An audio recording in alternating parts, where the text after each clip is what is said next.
Hi, welcome back to my channel. I'm Cynthia, and this is 52 Weeks to Portugal. Last night I was listening to the news and was listening about the wildfires in Canada and the flooding in Vermont and New York State. And I wondered, what type of natural disasters do they have in Portugal? So I thought I'd dig a little deeper and see what we might be in for over there. What I found is they do have quite a bit of wildfires over there, unfortunately. They have a whole website over there that you can look at and look and see what the current conditions of. The one I'm showing you right now is as of July 9th, 2023, and it shows you the areas with the high risk, moderate risk, low risk. Most of the country is in a high risk area right now. Portugal experienced a particularly severe fire season in 2022, resulting in nearly 105,000 acres burned. As we live in California, we are familiar with wildfires. Back in 2017, we had the fire that impacted Sonoma County, and we know a lot of people that lost their homes and all their belongings in that fire. So this is nothing new to us, but it is very scary. It is something very much to consider when you're thinking about where you might want to live in Portugal. In Porto, wildfire season starts in early July and lasts for about 15 weeks. I couldn't find anything about Lisbon, but I know that Braga is one of the areas that are impacted by the wildfires as well, since they're more centrally located. In Braga, the peak fire season typically begins in mid-July and lasts around 12 weeks. There were 10 fire alerts reported between the 4th of July 2022 and the 3rd of July 2023, considering high confidence alerts only. This is normal compared to previous years, going back to 2012. What I found interesting was that the tsunami warnings in Portugal. Although tsunamis only occur rarely in Portugal, they have killed over 63,000 people since the 1500s.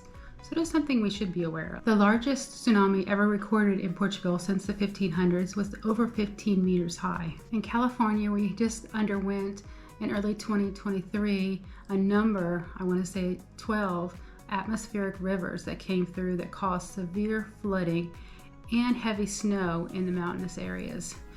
The flooding was mostly contained to the central area in California, but it is concerning when we know that this is also something that happens in Portugal. They have quite a bit of flooding there as well. In fact, in December of 2022, there was a severe flood that impacted Lisbon, where flooding was seen throughout the city. In California, again, we are aware of earthquakes here as well. We're constantly on alert for them. Portugal is not immune to earthquakes. In 1755, a large earthquake struck Lisbon. In 1980, another 7.1 earthquake hit the Azores. Hurricanes can also occur in Portugal. Hurricane Leslie. On October 13th, Leslie passed north of Madeira before transitioning into an extratropical cyclone just off the Portuguese coast. Later that day, Leslie's remnants made landfall in central Portugal. The storm was responsible for 17 deaths in the mainland Europe, including 2 direct deaths in Portugal and 15 indirect deaths in France.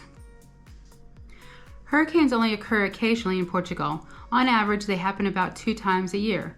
The hardest hit regions are the Azores and Madeira. The hurricane season in Portugal usually lasts from early June to late November. The most severe hurricane to make landfall in Portugal in the past 12 months was Gaston. It reached a wind speed of up to 102 kilometers per hour on September 23, 2022. The hurricane did not make direct landfall in Portugal. On November 7, 2021 at 8 p.m., it had the shortest distance at about 214 kilometers northeast of the Azores. Volcanic activity in Portugal is also possible. Although there are no active volcanoes in the continental territory of Portugal, apart from geological remnants of ancient volcanoes, the Portuguese Atlantic islands possessions have a long history of active volcanoes. Finally, I wanted to talk about drought. Drought is very much related to flooding. Flooding usually occurs in drought-prone areas.